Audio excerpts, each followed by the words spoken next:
তো বিচার কার হবে? ঠিক আছে, বিচার তারা করুক, ওইসব বিচার আমি পড়া করি না।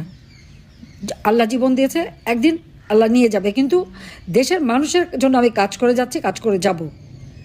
আমার তো বাবা মা ভাই সব হারিয়েছি, তারপরে ঘর বাড়ি যা ছিল সব লুটপাট পুড়িয়ে দিয়েছে।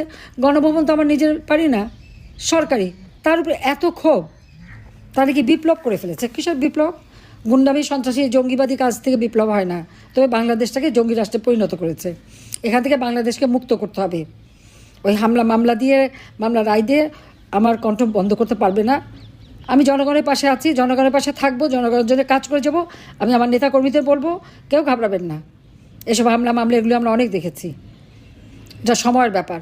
আমি জানি এখন কষ্ট পাচ্ছেন, ঘর ছাড়া, বাড়ি ছাড়া, পরিবার ছাড়া, ঘর নাই, বাড়ি নাই, খাবারের জায়গা নাই, নিজের আয় রোজগার নাই। সেই ইউনিয়ন পর্যায় থেকে সমস্ত নেতাকর্মীদের যে অত্যাচারটা এরা করলো, এটা আমরা ভুলবো না। পাই হিসাব নেব, এবং হিসাব আমি নিতে পারবো ইনশাল্লাহ, আমার বিশ্বাস আছে। 15ই আগস্টের পর এসে যদি ওই খুনিদের বিচার করতে পারি, যুদ্ধাপরাধীদের বিচার করতে পারি, বাংলাদেশকে অর্থনৈতিকভাবে উন্নত করে বিশ্বকে দেখাতে পারি যে হ্যাঁ, বাংলাদেশ পারে। পদ্মা সেতু টাকা ইউনুস বন্ধ করেছিল, নিজের টাকায় পদ্মা সেতু তৈরি করে বিশ্বকে দেখিয়েছি। যমুনা নদীর উপর সেতু করে দিচ্ছিলাম, রেল সেতু, আবার আলাদাভাবে রেল সেতু আমি করে দিলাম। আমরাই পারি, আওয়ামী লীগই পারে।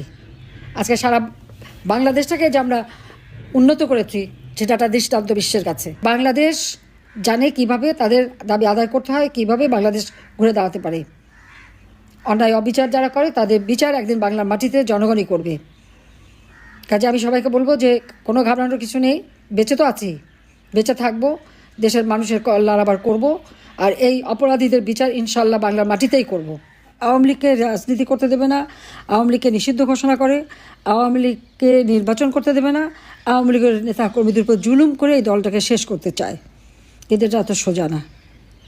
মাটি ও মানুষের থেকেই গড়ে উঠেছে এই আওয়ামী লীগ, কোনো অবৈধভাবে ক্ষমতা দখলকারীর পকেট থেকে গড়ে ওঠা না। এই জন্য আওয়ামী লীগের ভিত্তিটা অনেক শক্ত, শিকড় অনেক দূরে প্রতীত, এটা উপড়ে ফেলা তো সহজ নয়। হ্যাঁ, আজকে আমি জানি আমার বিরুদ্ধে মামলা দিয়েছে। আপনারা জানেন যে সেই কোর্টে চিফ প্রসিকিউটর আমার বিরুদ্ধে যে সমস্ত অভিযোগ এনেছে, তা সবই তো মিথ্যা।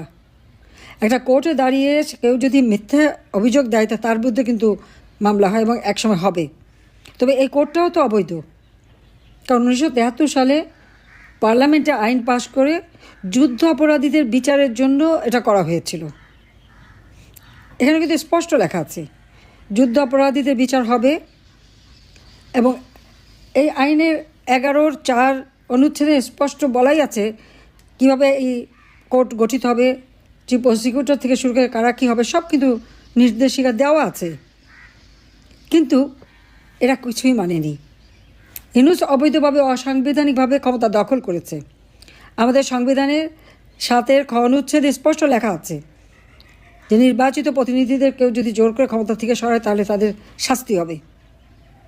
কিন্তু ইউনূস তো তাই করেছে, তার মেটিকুলাস ডিজাইনের মাধ্যমে সেটা আমাকে ক্ষমতা থেকে হটিয়েছে। বিল ক্লিন্টন ফাউন্ডেশনের মিটিংয়ে সে সেটা নিজেই স্বীকার করেছে, মাস্টার মাইন্ডেরা সব করেছে।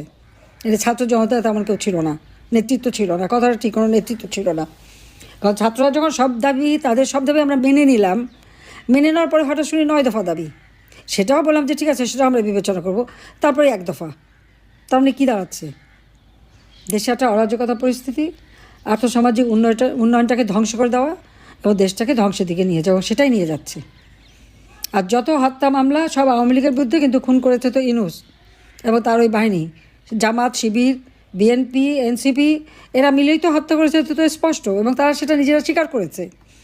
যেখানে এনসিপির নেতারাই স্বীকার করছে যে পুলিশ হত্যা করেছে, মেট্রো রেল আগুন দিয়েছে, বিটিভিতে আগুন দিয়েছে, সড়ক ভবনে আগুন দিয়েছে, সেখানে চিফ প্রসিকিউটর করে দাঁড়িয়ে বলে সব অগ্নি সন্ত্রাস সব কিছু নাকি আমি করিয়েছি। কারণ এগুলো তো রেকর্ডেড।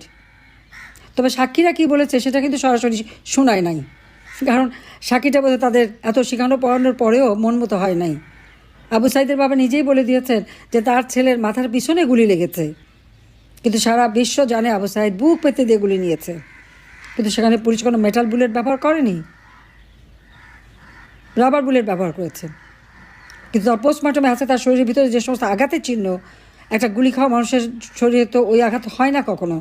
তারপরে নাড়িভুড়িও ছিঁড়ে যাবে না, লাংসেও আঘাত, রক্ত জমা বা পানি জমবে না, বা তার নাক দিয়ে রক্ত বেরোবে না। পোস্টমর্টমটা খুব ভালোভাবে যদি কেউ দেখেন দেখবেন সেখানে কী আছে। অথচ এই অপবাদগুলি তারা দিয়ে যাচ্ছে সারা বিশ্বব্যাপী। মানবতা বিরোধী নাকি কাজ করেছে। আমি যেখানে 10 লক্ষ রোহিঙ্গাকে স্থান দিলাম, তারা নির্যাতিত ছিল, 71 সালের কথা মনে করেই তাদেরকে আমি এখানে স্থান দিলাম। এর থেকে মানবতার কাজ আর কী হতে পারে?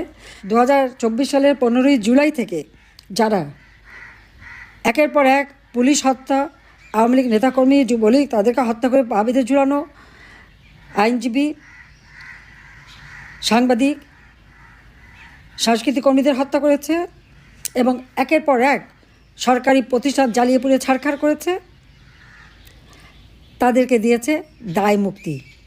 ইউনূস দায় মুক্তি দিয়ে এ সমস্ত ধ্বংসাত্মক কাজ এবং যতগুলি হত্যাকাণ্ড ঘটেছে তার দায় কিন্তু নিজে নিয়ে নিয়েছে। কাজে এই অবস্থা থেকে বাংলাদেশকে মুক্ত করতেই হবে। সবাই ভালো থাকেন, সুস্থ থাকেন। জয় বাংলা, জয় বঙ্গবন্ধু, বাংলাদেশ চিরজীবী হোক। খোদা হাফেজ।